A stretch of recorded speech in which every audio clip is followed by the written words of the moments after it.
What's going on, everybody? Welcome to another MLS Monday by Scarves and Spikes. It is a variety of the crew here today. Tyler, Sydney, Henry, and Jackson making the return trip, doubleheader type situation, double duty. But no, we got a lot of MLS news to talk about. It has been a kind of a wild weekend in terms of just like random things happening amongst MLS teams. But Jackson, since you're not able to get on as often, I'll start with you. How are you doing? I am doing great. It was a nice weekend to catch up with other soccer that wasn't Atlanta United. Yep. Yeah, some craziness happens. Goals are being scored. You just got to know where to look. Not in Atlanta. Yeah, not at the game with Atlanta United playing. Yeah. You're also in 4K, which is good. Crazy. Yeah, sponsored by Shot on iPhone. Yeah, exactly. Apple, please sponsor us. Yeah. We know y'all got that money. Anyway, Right. Sydney, how are you? Good. How about you? Oh, sorry. I don't know if you said Henry or Sydney. Rock, paper, scissors, go. Yeah, exactly. You go first, Sydney. Good. I'm doing good. Henry, how are you? I'm doing great as well. Getting ready for a double game week. Not an MLS necessarily, but we got Open Cup action midweek, and then also Concacaf Champions Cup second legs, which we're going to talk about. Just tons of soccer this week and next, because next week is an actual double game week. Yeah, it's all coming in hot. Yeah. As ready or not. Yeah, ready or not. Here it comes for sure. All right, so we'll dive straight in, and we've been talking about this on and off for a couple of weeks. We've talked about, hey, like, who's the next coach that's going to go? And I don't know, did any of us even mention Montreal? Because, like, I don't think so. I think we just could have assumed, yeah, a few other ones. And then, of course, Montreal is going to be like, not to be outdone. Let's fire another coach just because. So they lose to Philly this weekend in frustrating fashion, right? Philly's first win of the season, by the way. Yeah. And moments later, it felt like they fire Marco Donadel. So this stat popped up, I think, on one of the broadcasts this weekend, and I think I've got this one accurate. I know, Sydney, you put in the notes, this is their fourth head coach in 4 seasons. Yes. Yeah. But I think this is their 12th coach in 15 seasons.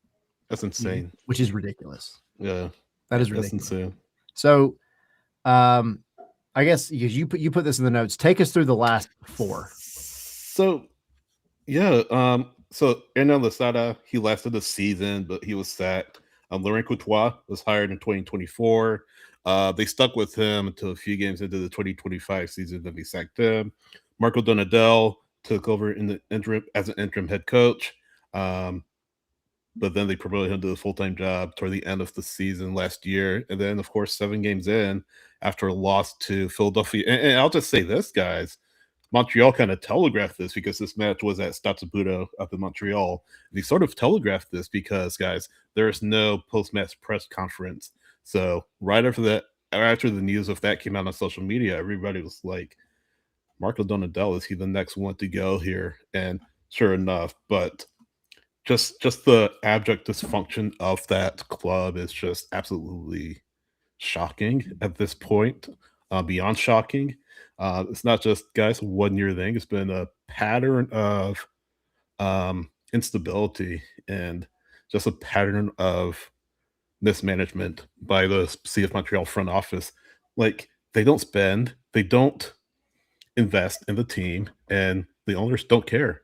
Joey Saputo owns Bologna and Serie A, and it seems like he has more affinity for them than the club he has in MLS. So if you think your team is doing bad, look at CF Montreal, and that'll make you feel 100 times better about where your club is right now, Henry.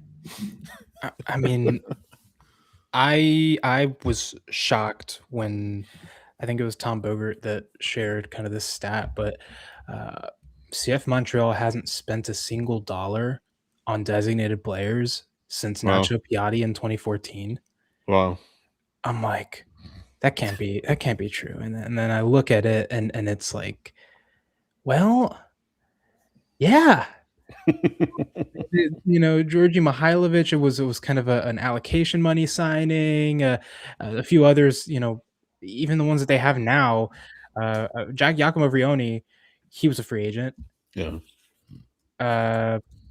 What's his face? Ivan Jaime, he's on loan. Like, you go and you look, and you're like, well, yeah, they haven't actually spent. And here's the thing, right? We here in Atlanta know. Yeah.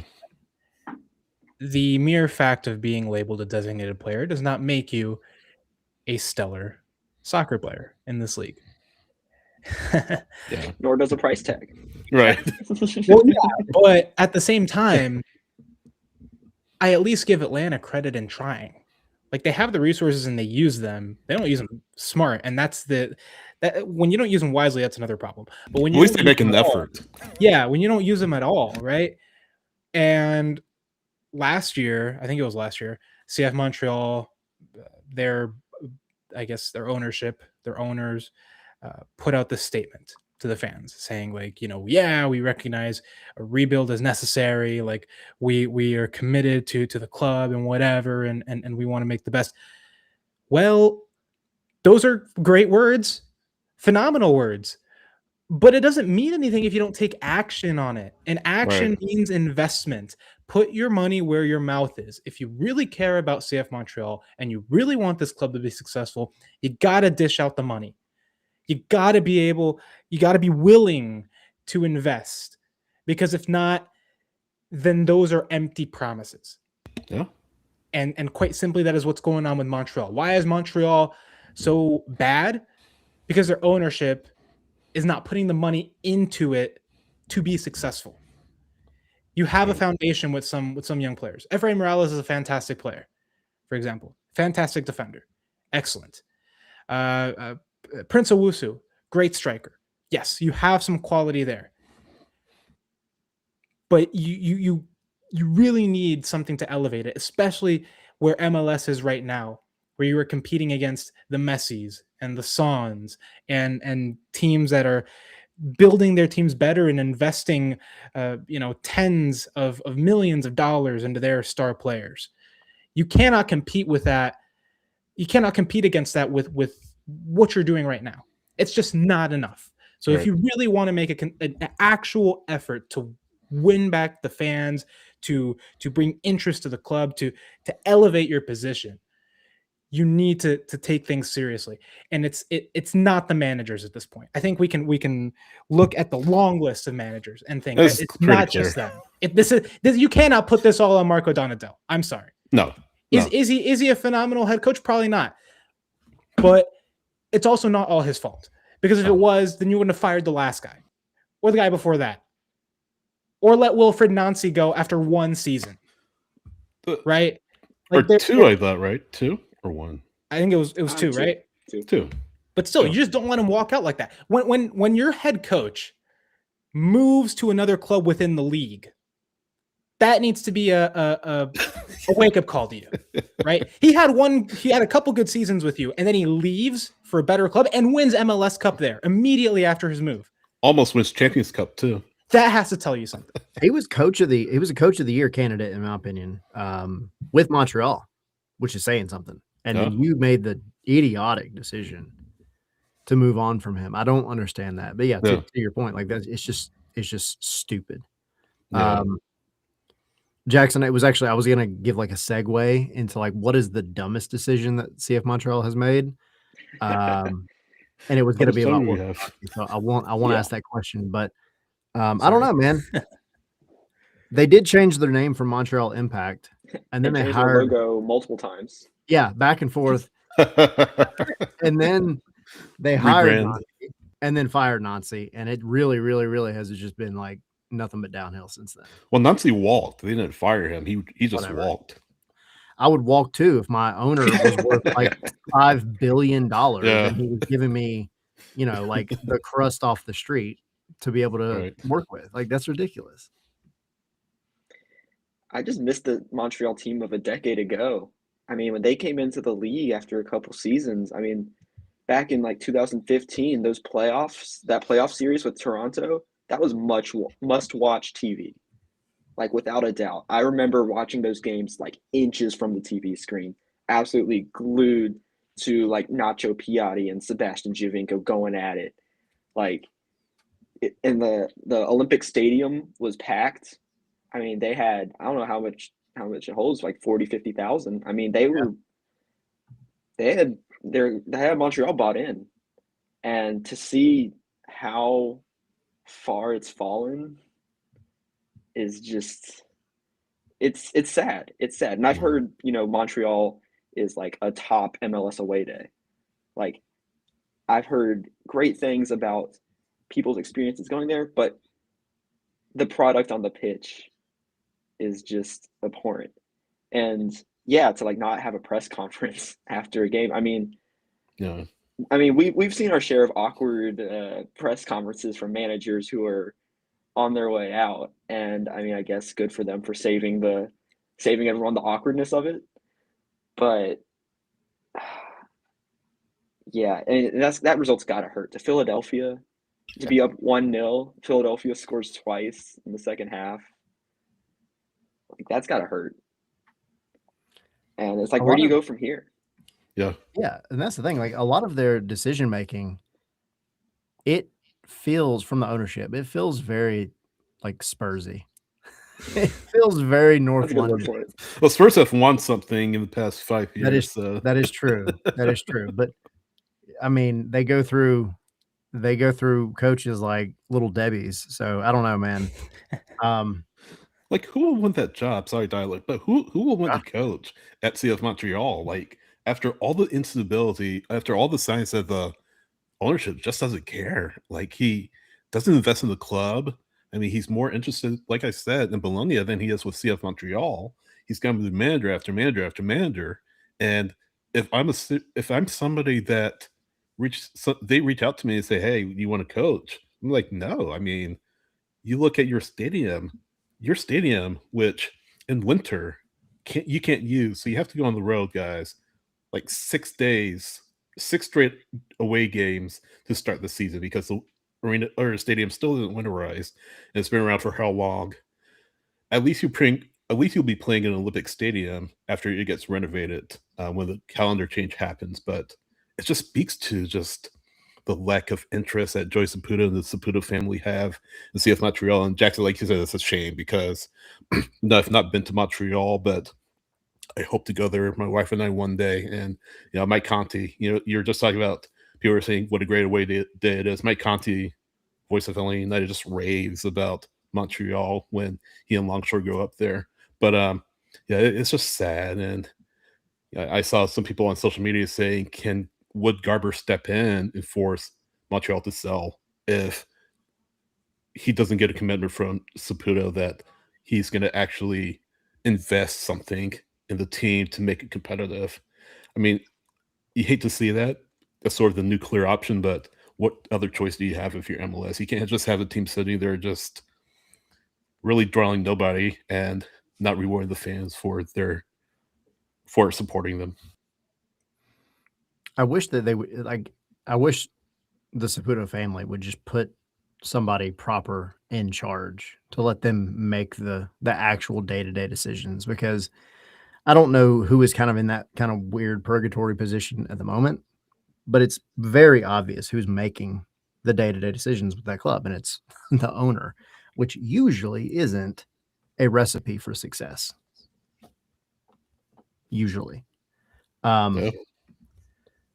But it's just really, really sad for all the reasons y'all mentioned, because I've heard the same thing. I've heard nothing but great things about like going to Montreal. One of their former radio announcers, which speaks to like what they have up there. Like, not every team, their radio coverage it is non-existent, right? Like, there's a lot of teams that don't have that. Atlanta's been very lucky since the beginning, but Montreal was another one.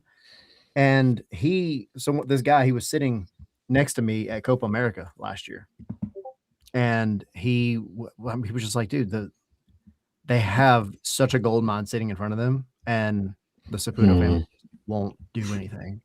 Yeah. Cut out so much. He said, like the stadium itself could be nice. It's basically falling apart. Just sad. Yeah, it's really Yeah. sad. Any final thoughts on the state of Montreal? Not really. I pity whoever gets that job next. Yeah, Because I mean, it doesn't. If there is not an actual change with ownership and their involvement and their commitment, it doesn't make. You could hire Pep Guardiola and it will still be a crap show. They're probably just going to promote Philippe Ulafroy, which is their interim head coach, like they did with DONADEL.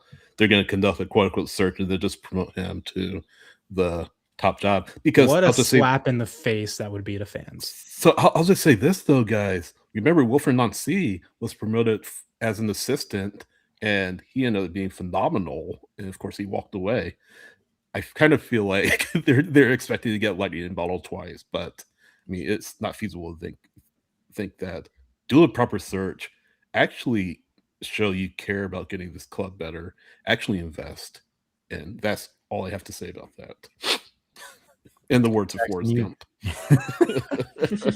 Can I ask you guys another question real quick before we move on to the next topic? So first, Coach the Fall was Oscar Pareja in Orlando. Now you have Marco Donadel at Montreal. So who's next? If I'm Ben Olsen, I'm getting my resume ready. Right? I kind of thought it would happen after they lost 6-2 to Colorado. I'm like, I put it on eggs. I'm like, Ben Olsen's getting fired, isn't he? I mean, what do they have to show for it outside of Open Cup a couple of years back? I mean, absolutely nothing. And Ben Olsen, who was there forever at DC United, probably longer than he should have been, but they held on to him because he's a former player, right? But I would be very nervous if I were Ben Olsen, because I don't think he's much longer for the unemployment line. No, what do you guys think? I was going to give a shout to Henrik Rydstrom with Columbus. Interesting. Because they're, for the quality that they have, they are only 1 win, 3 loss, 3 draw. Yeah.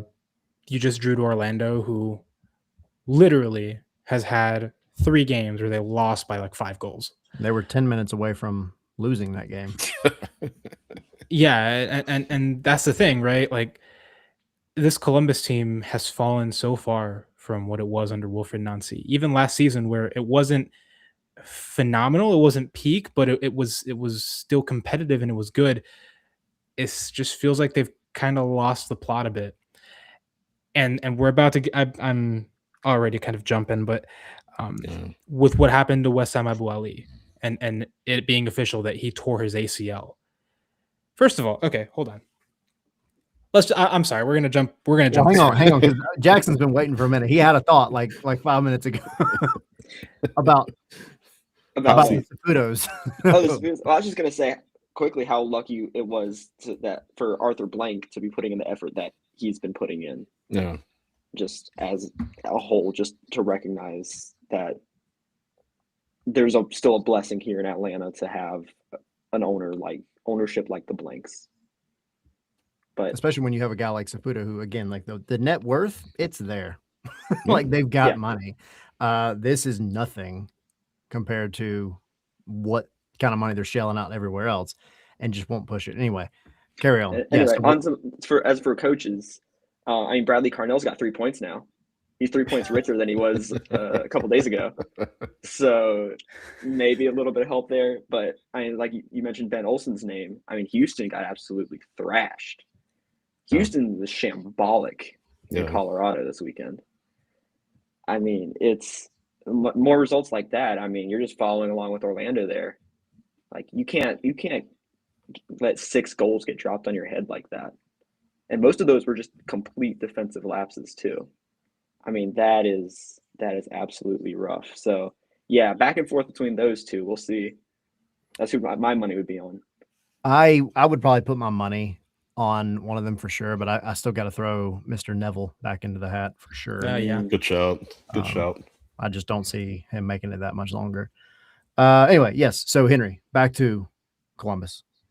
and Abu Ali. Yeah. Up? So basically, Wissam Abu Ali, who is Columbus's DP number 9, signed last summer. He went down with a non-contact injury. I don't have the exact minute of it, but he went down once, and they came out to check on him. They took him off the field. They had him kind of run and I guess try to see if he could continue, and it looked like he was going to continue. And so he continues. Yeah. And I think like a couple minutes later, he's back down on the pitch. It's worse. Like he can't even get up. They need to stretcher him off. And then today it's announced that he tore his ACL. Sad. So that's going to set Columbus back a lot. But also, what caught my attention was a quote from, I think it was a presser today at a media availability with Rydstrom. And he was asked if there was any reservation of putting Abu Ali back into the match when they talked with their medical staff, right? And this is his quote. "I was not in that conversation at all. When something happens, we start more to think, can he go and keep on playing? They said, maybe not. Then we start, okay, who do we put in? I thought it was too early for Jamal, TRA.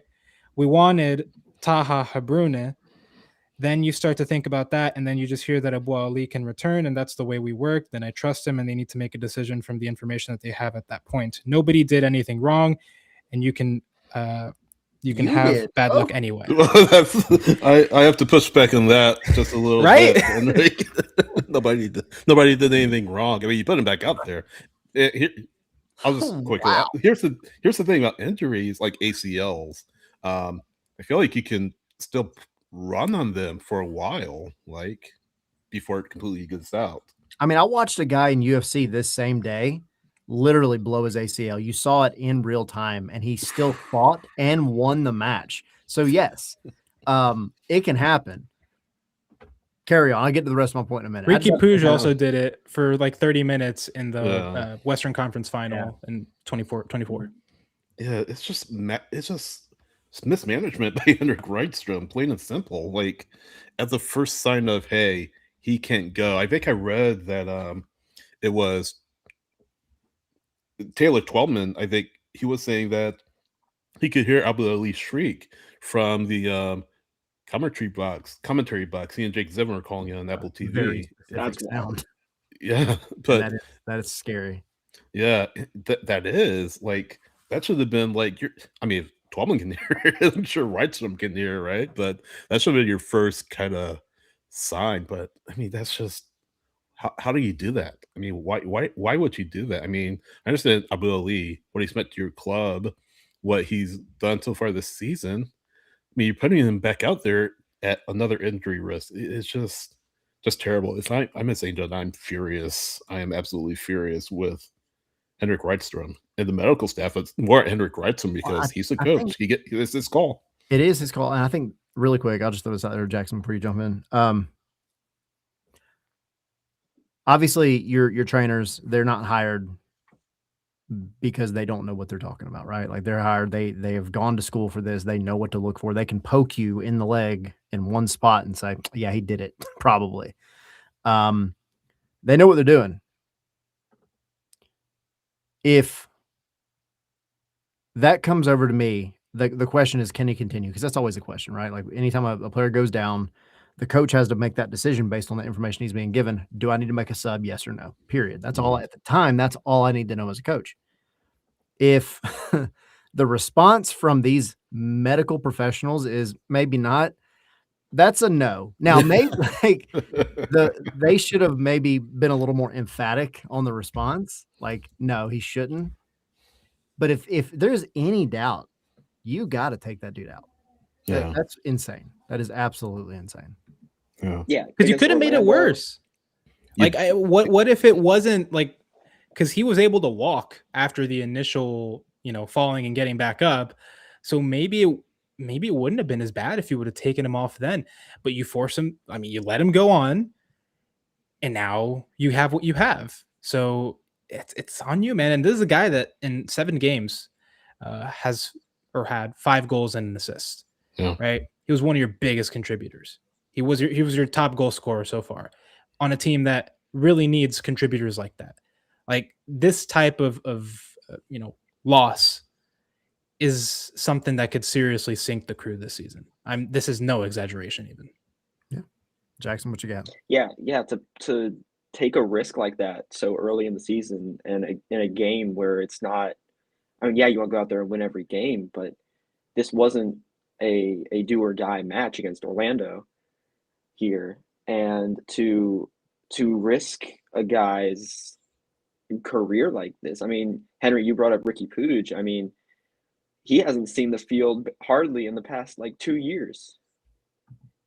Like that's awful for him, and it's so unfortunate. And knock on wood, Abu Ali is able to fully recover from this injury. Yeah. But I mean, we've seen how injuries can just derail careers, and to kind of, not take it seriously from what it sounds like is just, yes, it is. It's a little bit infuriating. Like these are their careers. This is their livelihood, and now maybe your job's on the line as a result of this decision. I'll just quickly throw out, it's not just an ACL tear, by the way, it's a meniscus tear, is what Abu Ali said on Instagram. So Both? There you go. Yeah, he said on Instagram, I tore my ACL and my meniscus. So damn, double trouble there. Yeah. Yeah. It's just very confusing how that decision gets made. Because it's not like there's a lot of real conversation that has to go into this decision. Like when you have a non-contact injury, that's clue number 1. Yeah. And then the medical staff is like, maybe not. Why are we even second guessing at that point? That's crazy. And it does make you wonder. And I know Columbus fans will probably go through a lot of the same questions and emotions that Atlanta fans went through with Joseph, but you kind of start thinking like, well, was it just like a partial tear that could have been salvaged, and then you pushed him and it finally snapped? You'll never know at this point, but no matter what, at the end of the day, that decision by the head coach of Columbus just made Abu Ali's career that much more difficult. Yeah. All right. Anything else on Columbus as a whole or Abu Ali? I feel like we should stick in the Ohio guys for our next kind of topic here. So when we kind of jumped around, I was just going to throw Jackson this one. Like I'm giving you, this is not a curveball. This is like a very, very straight up, like right down the middle. Does Neymar go to Cincinnati? I gotta say no. Who do you move on from? And I get like from a marketing standpoint, sure, but yeah, do you really think that he like on the pitch he improves over Evander, Miles Robinson, Kevin Denke, the trio? Nope. What does Neymar add here? A name. I mean, he's clearly not the Neymar of old. His physical traits aren't all there. I mean, I haven't watched many Brazilian Santos matches, but I've heard like his creative instinct is still, of course, there. His soccer IQ is still there. But in a league like MLS, that's not the type of guy you need to go for. I mean, as one of your designated players, I mean, you can go all the way back to New York City, signing Andrea Pirlo, and being all like, he's gonna run the league because he's just so smart. He's smarter than all the other players, and then he's just getting like blown past at Yankee Stadium, and then he retires and he walks off in the sunset. And that's not the end for Neymar. That's not the end Neymar needs. For both parties. Yeah, I don't see it. Yeah, I'll throw this out there too. Just on that note, a lot of people who maybe just got into MLS in the past couple of years would be like, "Who is Andrea Pirlo? Like, who is that?" You know. But to your point, like that's the kind of end that I mean, nobody's going to forget Neymar. It's like this is two totally different levels, but still, like Right. I don't see him making another move and then another. Like I don't see him going to two more clubs at this point. I just think that's out of the question. But hey, it would sell a lot of tickets, I guess. I just think he injures himself getting on the plane to come here. I mean, have you seen his injury history? There's a reason that his career kind of took the turn that it did, and it's unfortunate because at his peak, he's one of the most talented players in the world, and without a doubt, one of the best soccer players on the planet. But it is what it is. He isn't that player anymore, and it just in a league like MLS, you don't have the luxury to sign players who are going to command a big salary because let's face it, he's going to have to be a designated player. You can't escape that. And to spend one of your 3 slots on him when you're not going to guarantee that he's going to be on the field enough to justify it. Those are the things you got to measure, right? Are you better off with him, who is not really the right fit for this league because it's a very physical league and that's only going to, exacerbate his injury problem? The economical, the roster restrictions, like, is he the right profile for that? Or are you better off finding someone else who is a little younger, less injury prone, and can contribute probably more than what he's doing so far? Those are the things you got to measure. So for me, Cincinnati, first of all, where they are right now, which is not a good spot, they cannot afford to just kind of throw a flyer on Neymar because it's Neymar and they'll sell some jerseys. If you really want to compete, if you really want to get this team back on track, you need someone who can generate that impact. And it's just Neymar is just not that guy. He's 34 years old. I mean, how much more do you think you'll get out of him with his injury history? I mean, it's just seems like it's more to put butts in seats more than anything. And I don't understand why he would go to Cincinnati in the first place. I mean, there's been rumblings that he might want to go to Inter Miami, reunite with Messi, and Mascherano. So that might we'll see if that happens. But I mean, it's just Jackson brought a good point. It's a different league than the Brazilian league, where you have that technical ability, that smart. That doesn't always get you a lot of places in MLS. It's more of a tactical game. It's more of a game where you have to have an immediate impact if you're in that DP slot. In Brazil, I mean, I feel like you're just, in some respects, you're just another player on the roster, and I say that from an angle not to discredit him, but to say that in MLS he gets that DP tag right away.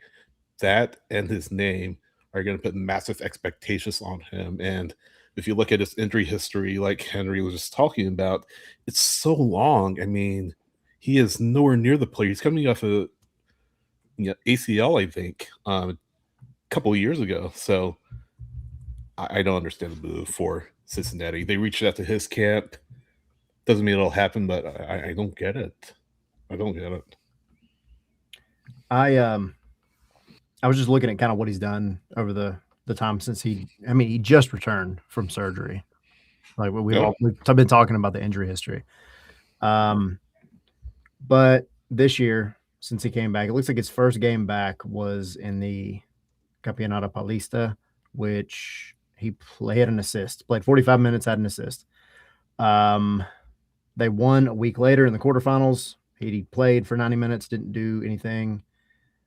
And then back in the regular league, his first game back into the league, he had a brace, played 90 minutes, had an assist in the next game, another goal, another assist. Then he served a yellow card suspension.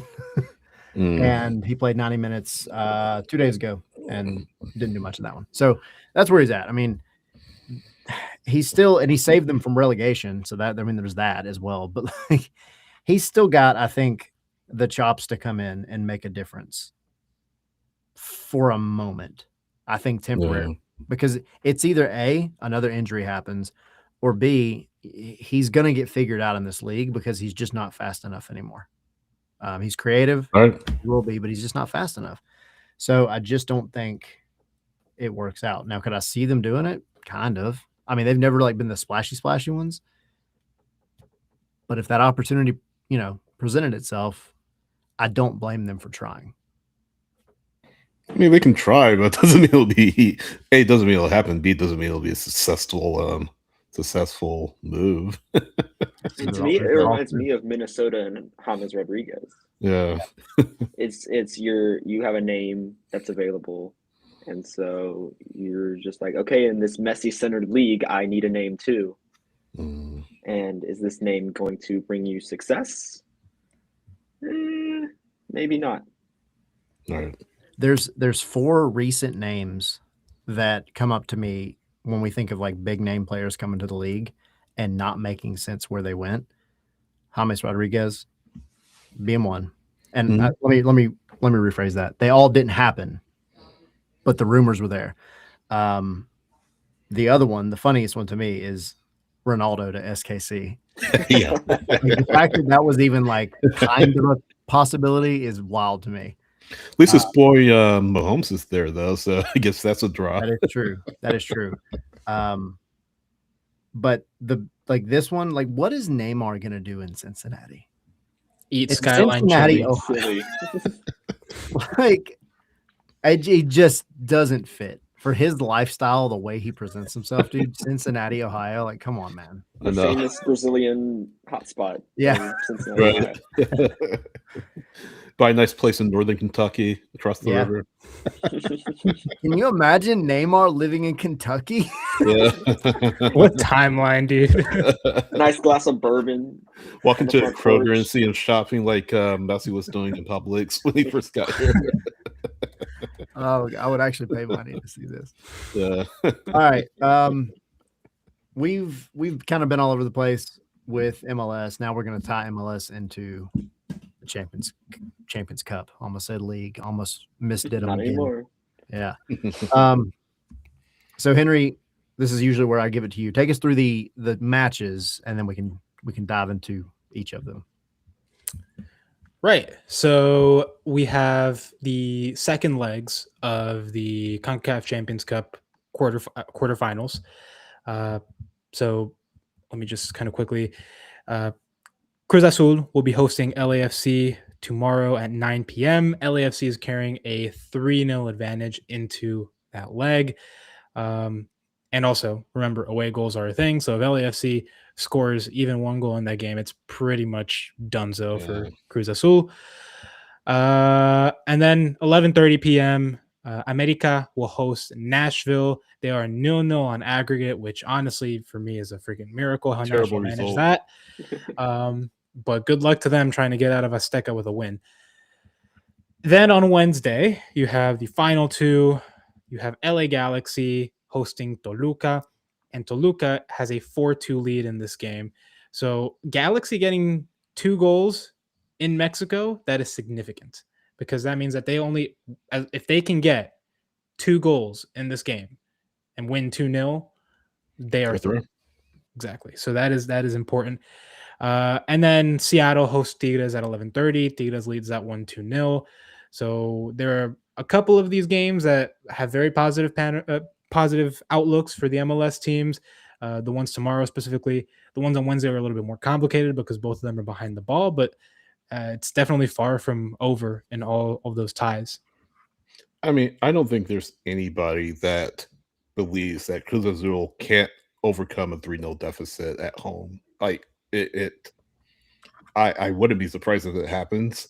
The Nashville's America result, bad result for Nashville, because now you have a clean slate. Even if you score at the Azteca, you still have it all to do a little bit, because America will do what they do. They'll kind of switch to those CONCACAF tactics of kind of backhand their way to a goal or two and get through. So I'm not very optimistic about Nashville going into Mexico and getting a win, getting a result. LAFC, same thing. I mean, 3-0. I mean, Cruz Azul could overturn that in a half. And then looking at LA Galaxy Sounders, I don't know. I don't see either team coming back from. I mean, it's not insurmountable, but if DeLuca scores an away goal, it's pretty much done. Tigres, same thing. And yeah, I just don't have any confidence in really any of these teams except LAFC. So might be another year where Liga MX ends up winning the whole thing again. So And yeah, that's what it seems like with when I hear Cruz Azul at home, I think of in the Concacaf Champions Cup, I think of the final last year where they absolutely thrashed Vancouver, a really, really good Vancouver team, 5-0 at home. So if Yeah. a 3-goal lead isn't even safe, I mean, yikes. Like, yeah, but I agree. I don't think any team is in a particularly like have it in the bag type of position,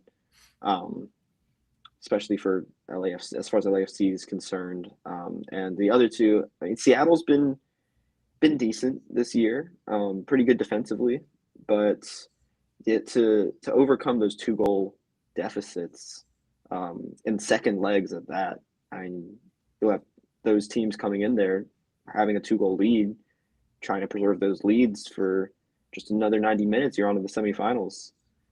So, I mean, is outlook not so good. I'll put it that way. Where's your magic 8 ball? Yeah. By the way, just real quick, Cruz Azul is playing at the Estadio Cuauhtémoc. I think it's pronounced, but they're playing at Puebla. Cuauhtémoc. Okay, but they're playing at Puebla Stadium while for the time being. So that match is actually not in Mexico City, by the way. That is in Puebla. Cruz Azul also winless in their last 6, which is wild. Interesting. I'll give you mine as well, and then because I know we're jumping back. We'll get back to the other MLS stuff here in a little bit. But Harry's saying in the chat, I know playing in Mexico and altitude and all that, but you don't think LAFC can hold a 3-0 advantage? It's crazy. They're the most likely by far. And do I think they do it? Yeah, I do. But it's just something about going that way, and the chance is always there, no matter how good of a team you are.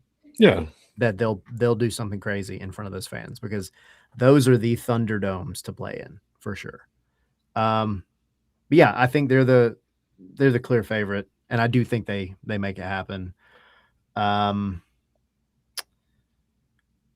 see.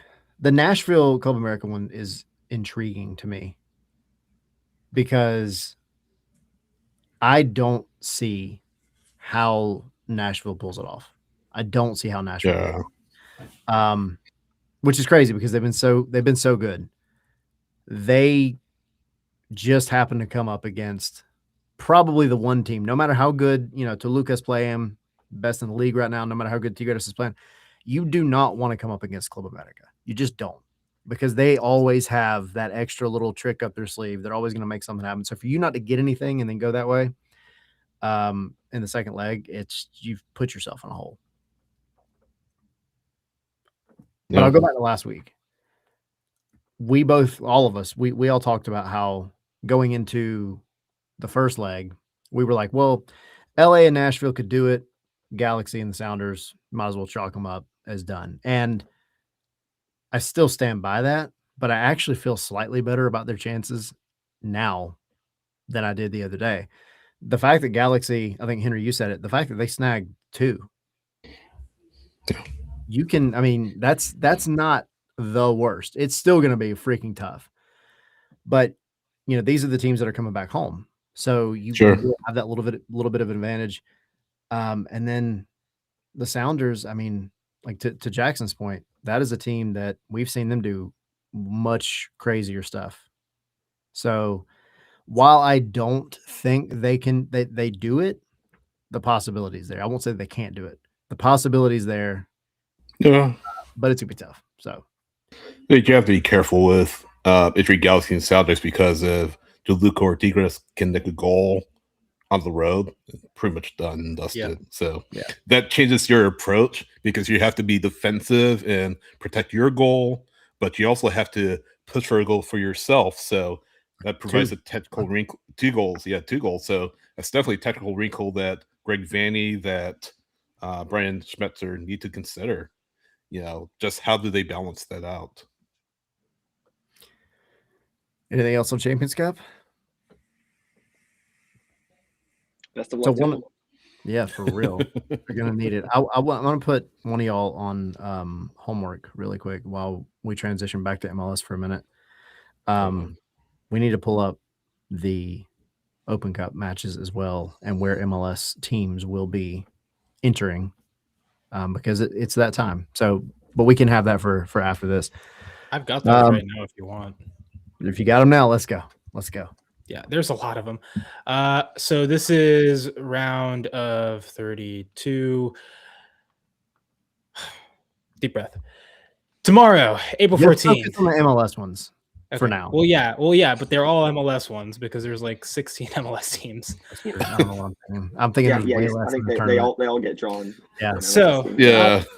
Starting at 7 p.m., New England Revolution hosts Michael Parker's Rhode Island FC.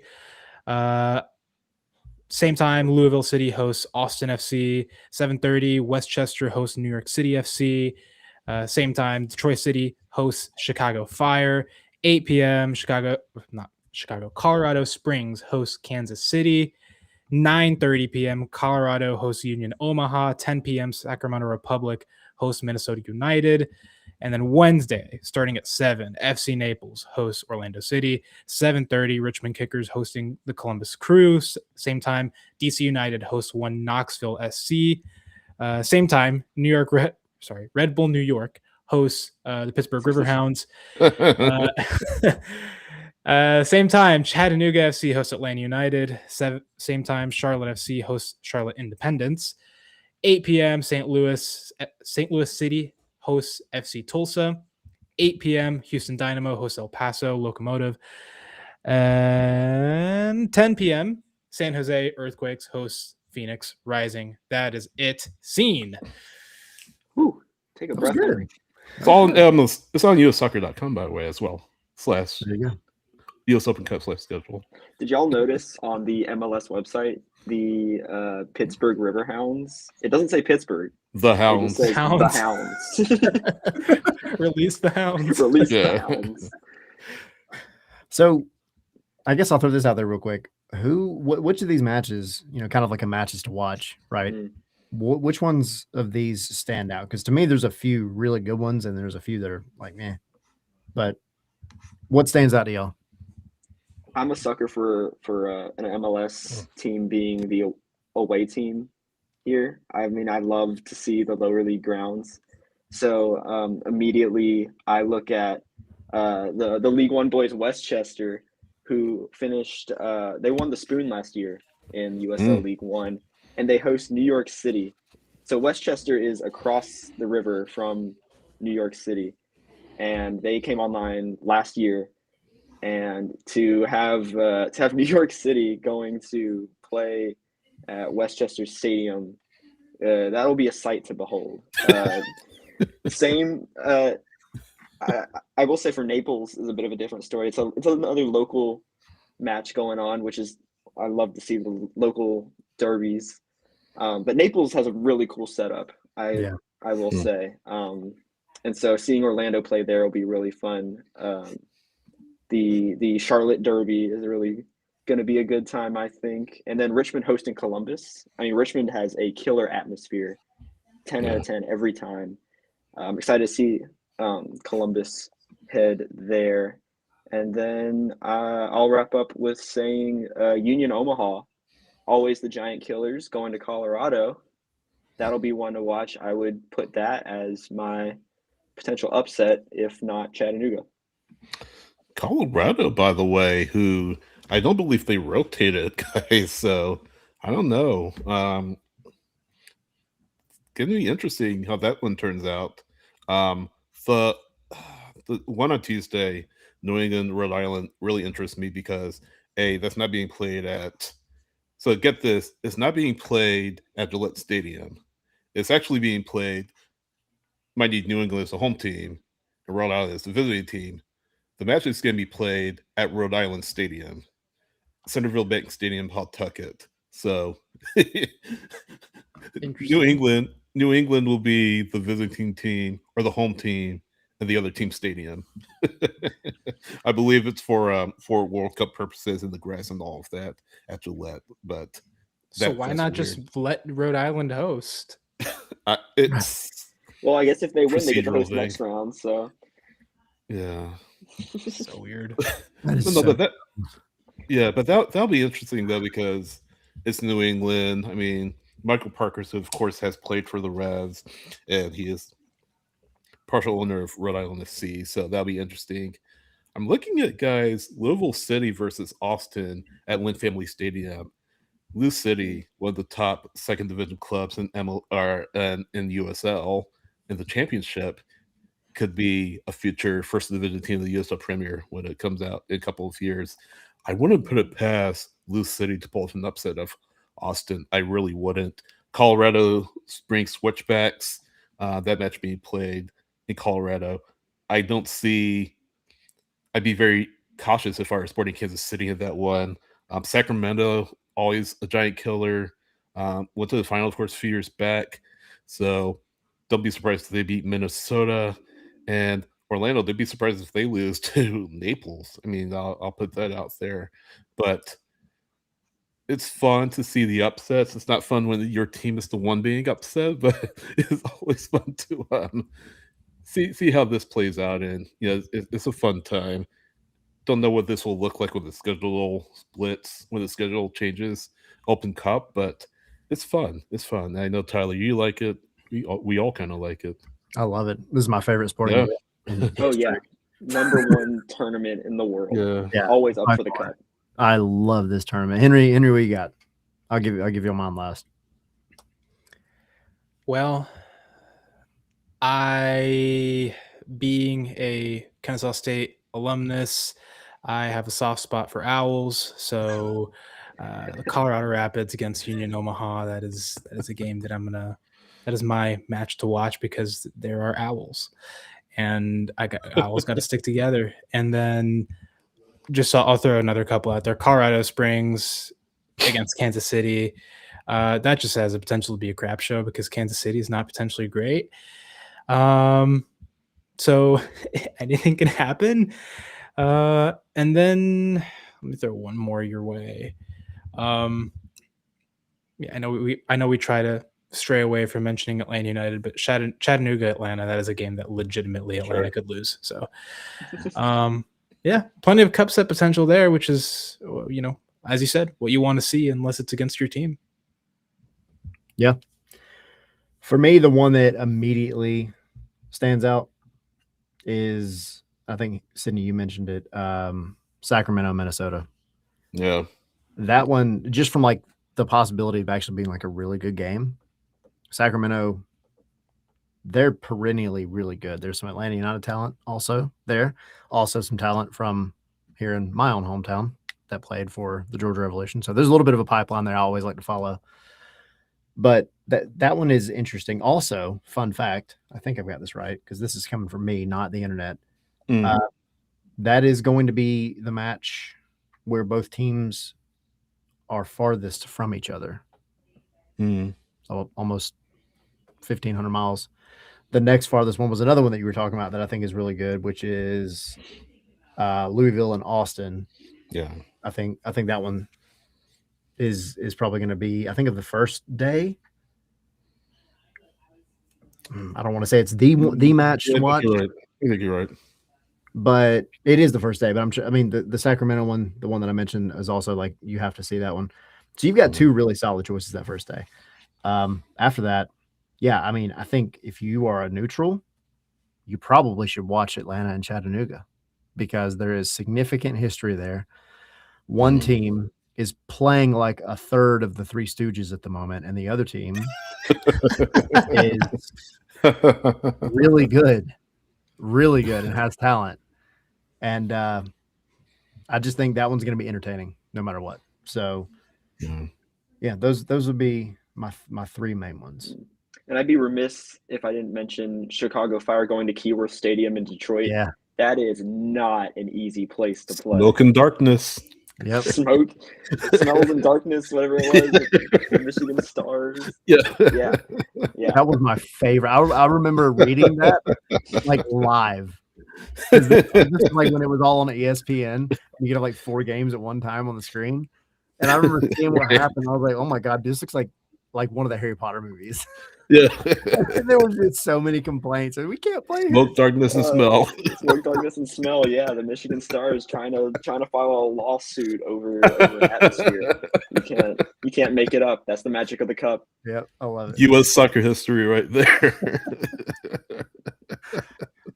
I love this tournament. I do too. It makes me so happy. And these 2 rounds, the one that just passed and this one, this is peak entertainment. I'm telling you, these are my favorite rounds. Yeah. All right. So we'll jump back to MLS now to wrap it up. And I'm just gonna throw this out there to the floor. How disappointing is Inter Miami at the moment? Yes. Very. I was told this team wouldn't lose a match all season. Well, granted, they haven't lost in New Stadium yet. They've drawn twice, but still. I told this team would be invincible. I was told this team would be invincible, and yet they aren't. But hey, Bertarame scored. Yay! Got one. Only Got took him one. 7 games. That's why you can't assume anything in MLS. Even the evidence is in your favor. Yeah. How about after the our boy offseason they had? Come on. Oh, yeah. Oh yeah, and the Red Bulls. You have to give the Red Bulls credit here. Julian Hall. He just turned 18. Is that right? His birthday was recently. Yes. I think so, If I yeah. remember correctly. Yes. But I mean, he's on fire to start the season. I mean, you've got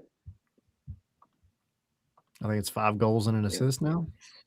Yeah. 5 goals and 2 assists. He had 2 assists in this game. Wow. Goodness gracious. Yeah, how about Coach Michael Bradley? Who would have predicted this? That's insane. Like, and Adrian Mehmeti, one of the other younger players, scored, but Julian Hall is like the face of this operation right now. I mean, he's kept, and I remember who I was talking about, but he's kept Choupo-Moting off the field. Like, That was when we were talking to BWP the other day. yeah, no, exactly, yeah. Red Bull legend. That's it. No, but he's not longer for a big. He's not much longer for a big league. Julian Hall, and then looking at it from a nationality standpoint, remember his mother's Polish, so he's eligible for the Polish national team. So that's going to be a massive tug of war between U.S. Soccer and the Polish Federation, who he'll commit to. So that's something to watch in the coming months, I feel like, for Hall. But yeah, he's getting sold like pretty soon here, I think.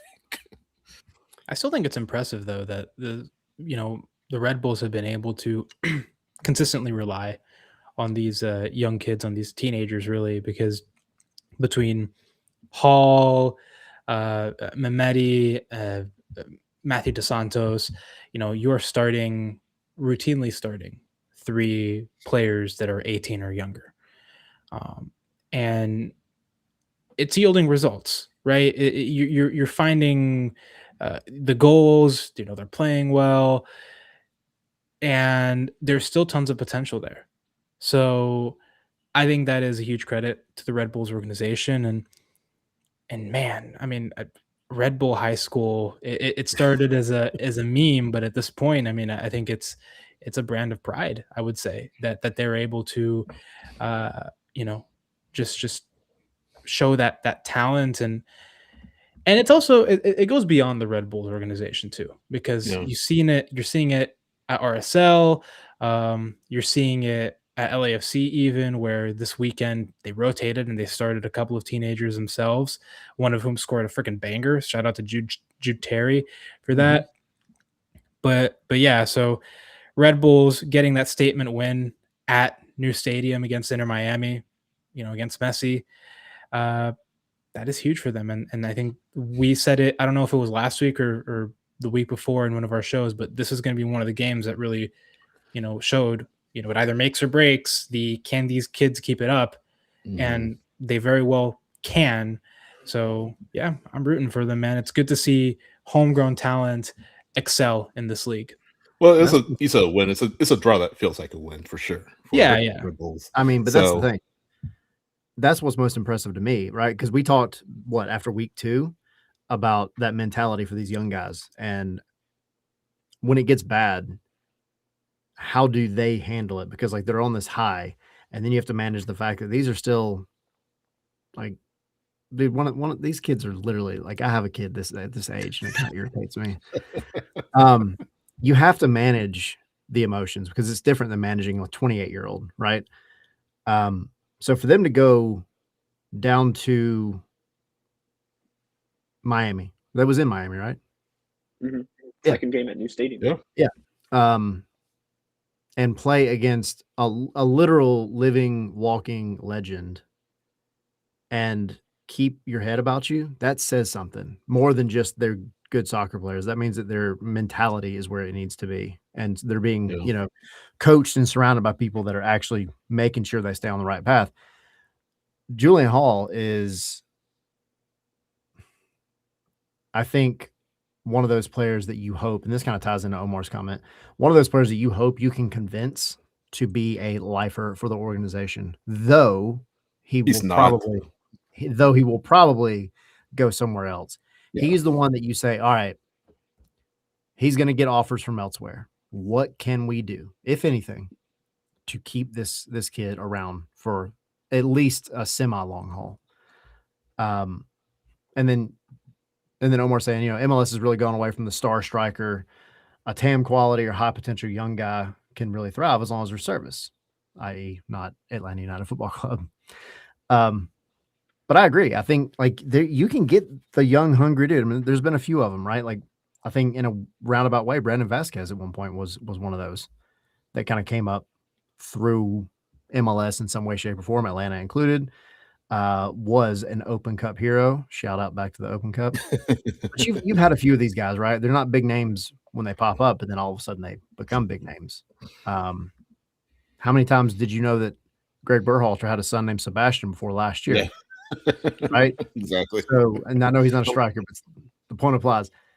I do think if these clubs, all of them can get smart about their academy and hire coaches that have the cojones to actually play them, it will be better for this league overall.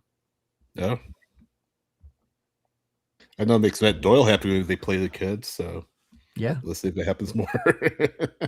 I will say, according to Transfer Market, Julian Hall's contract expires at the end of 2026 with a club option for 1 year.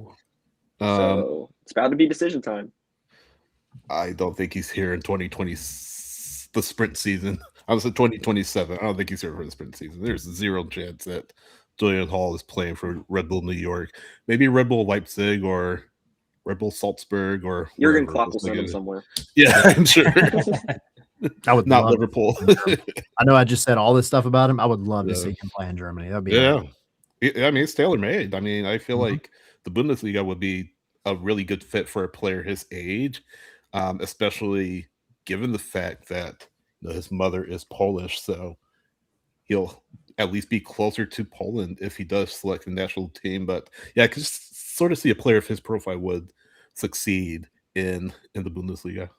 You just hope it's the right time for him and that he goes to a team that's going to help him succeed, because we've seen it before that, the story of the MLS player who, kills it in MLS and goes over to Europe and then kind of, you fall out of relevance. You don't really get the regularity in minutes, and then it kind of stagnates. I don't want to see that happen to him, right? You want to see these guys continue to grow and reach their potential, and the only way that's going to happen is if they get regular minutes. So yeah, hopefully wherever he does go, if he does end up going to Europe, whether it's at the end of this year or whenever, that he can just find consistency and that he can continue to grow, because he could be in the mix for the U.S. men's national team, as maybe. The whatchamacallit, the 2030 cycle begins. It might be early to say that right now, but I mean, think about it. By that World Cup, he'll be 22. So that's all I'm saying, is that consider that you want this is someone that could be involved in that cycle, and either way, as a talent that is born in MLS and raised through the league, you just want to see him go as far as he can. Well, again, that's if he commits to the U.S. over Poland, because Poland will be making heavy push for his services. So, but I do see him as a figure in 2030, wherever, if he continues on this trajectory, of course, whether that's for the U.S. or whether that's for Poland, that's for sure. But again, can he get put in the right situation where he can succeed? Yeah. All right. So 2 more things. This is not one of them. So 3 more. Shout out to ABN or GRTR. Flyers made it in. Happy for you.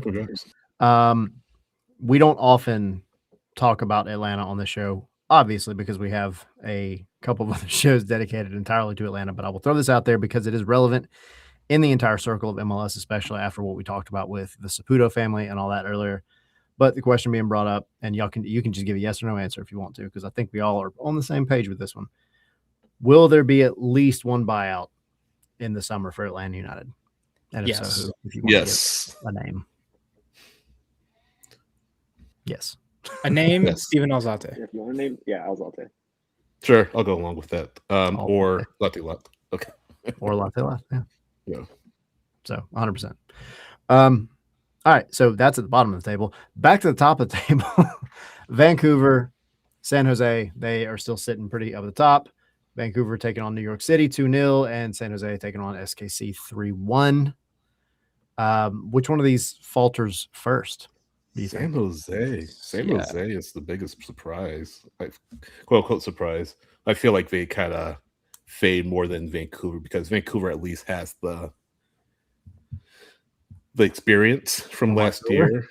Mueller, of course, that's a big factor. Berhalter, Brian White, but San Jose has strong players of their own. Tino Werner, who we haven't heard much of Tino Werner. Yeah, just real I don't quickly, think guys. he didn't play over the weekend. I don't think He didn't. Yes, but he's not made that big of an impact. Well, he played 36 minutes. He came in as a substitute. I'm sorry, that was a couple weeks ago, but he hasn't played since March 21st, so it's a little troubling in Bruce Arena. But we look at other players. You look at certainly Sekiris, players like him. Speaking of young players, and then some other players. Preston Judd, who has 3 goals, 2 assists. Look at defensively, they have Daniel Muni, Dave Romney, veteran player, Bullaroo, promising young player. So Jamar Ricketts as well. I would put Jamar Ricketts' name. Jamar in there. Ricketts, really great attacking fullback. Yeah, Benji Kakanovich as well. So they have a lot of strong young talent, and good mix of veterans. Will that be enough to make them one of the best teams in MLS? I don't think so, but I think they sort of fade before Vancouver does. I think it's more sustainable for Vancouver. What do you guys think? I would go along with that. I think Vancouver has the depth and, like you said, the wealth of experience over the past couple years in them to really take it. Now, can y'all imagine if either of these teams were in the Eastern Conference? Right. Like, they would be absolutely running the table. Yeah. Fortunately, they get to deal with each other out in the West, and we'll see how that sorts out. But yeah, I'm glad to see San Jose back up near the top of the table. I mean, Bruce Arena's really turned things around over there from where they were. And to do that, signing a big name player and ultimately it not even really mattering only speaks to the quality of the roster that they've been able to put together over there. So yeah. I think more so than anything, I'm happy to see San Jose up there. Like, you want to talk about teams that like deserve it, like a good turnaround. Like Montreal deserves one, San Jose as well. They deserve a competitive team out there, a team that they can enjoy watching. And especially San Jose. Sorry. Go ahead, Henry. I was just saying, especially San Jose, considering that you had to kind of restart with your franchise players because Christian Espinoza, you forgot to pick up his option, so he's gone to Nashville. Chicho Arango and Joseph Martinez both leave, and you have to restart. And right now, you've done a very good job with what you have. So yeah, but I do think that if you're asking me between Vancouver and San Jose, who falters first, I do think it'll be San Jose, just because I think Vancouver has a much more solid base. A team that knows what it's like to get to the top of the Supporters Shield, to get to an MLS Cup, to get to a Concacaf Champions Cup. You have that hierarchy.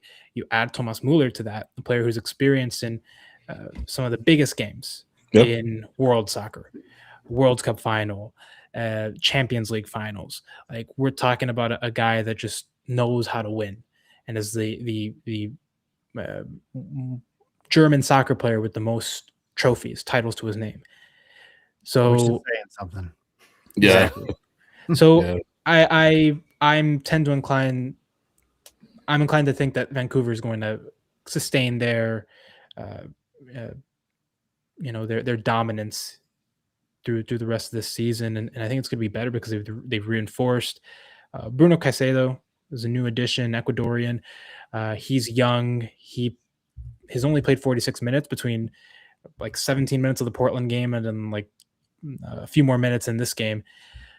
But he's looked dynamic. He's looked absolute dynamite, man. Like fast, just tons of skill.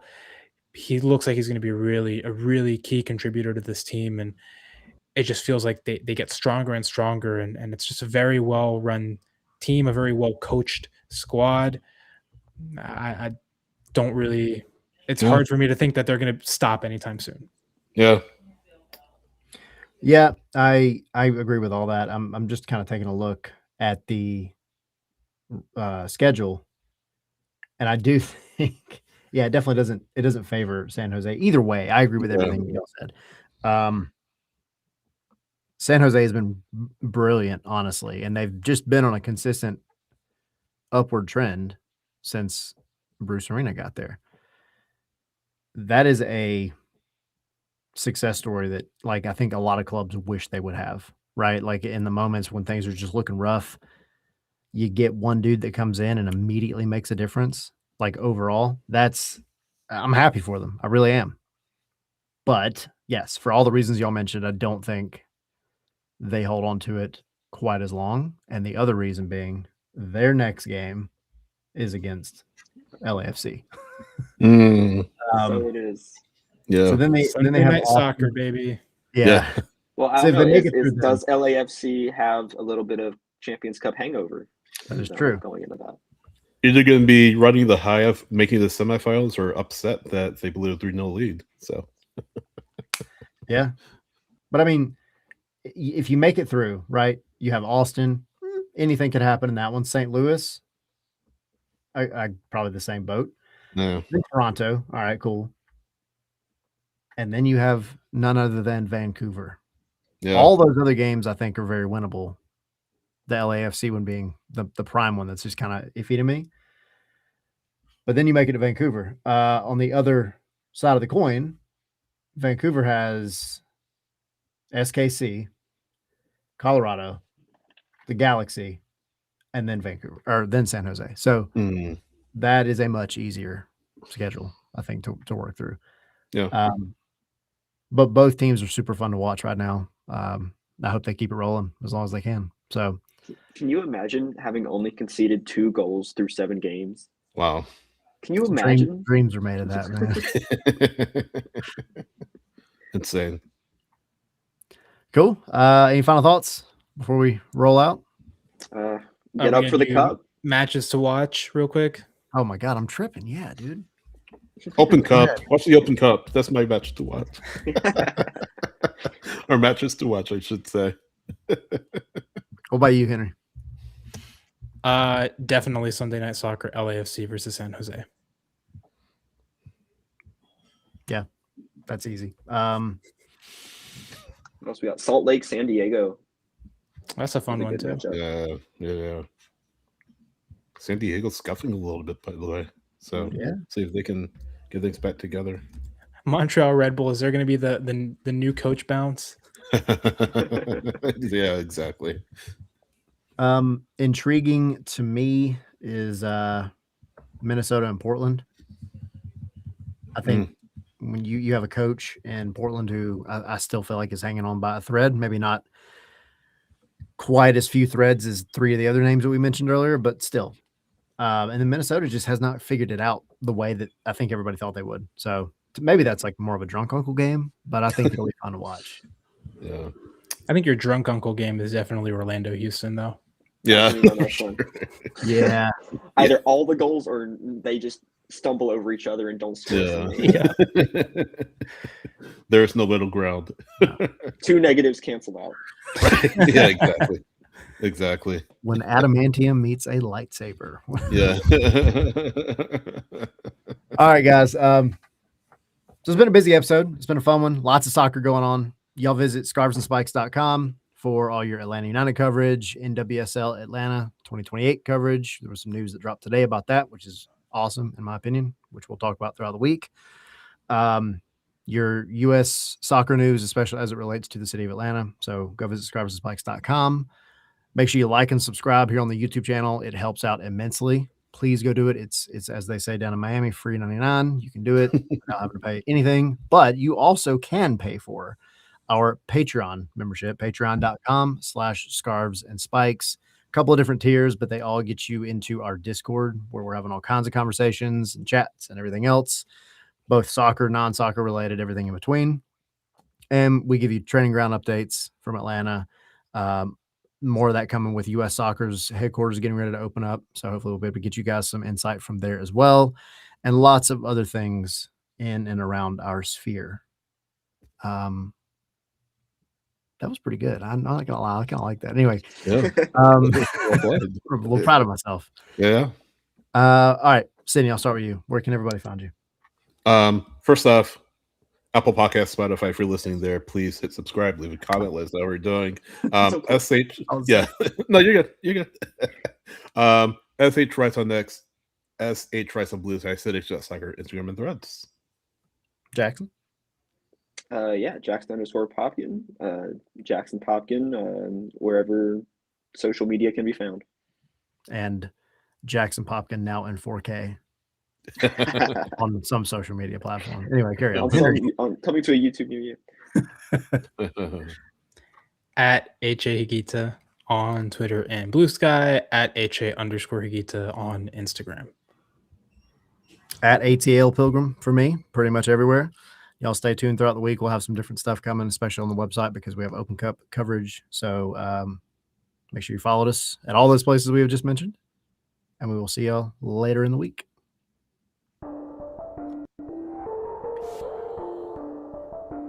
All right. Lots of soccer to watch. Indeed. Stoppage time. What we got? How many cup sets realistically have? Ooh. Like, are we setting an over/under line? Yeah, let's do over/under. Yeah. Let's say 4. Taking it over there, big time. Ooh. 4 is a good line. Cup sets. Four is a good line. There's a lot of away games, which work in favor. It all comes down to who takes it seriously and who doesn't.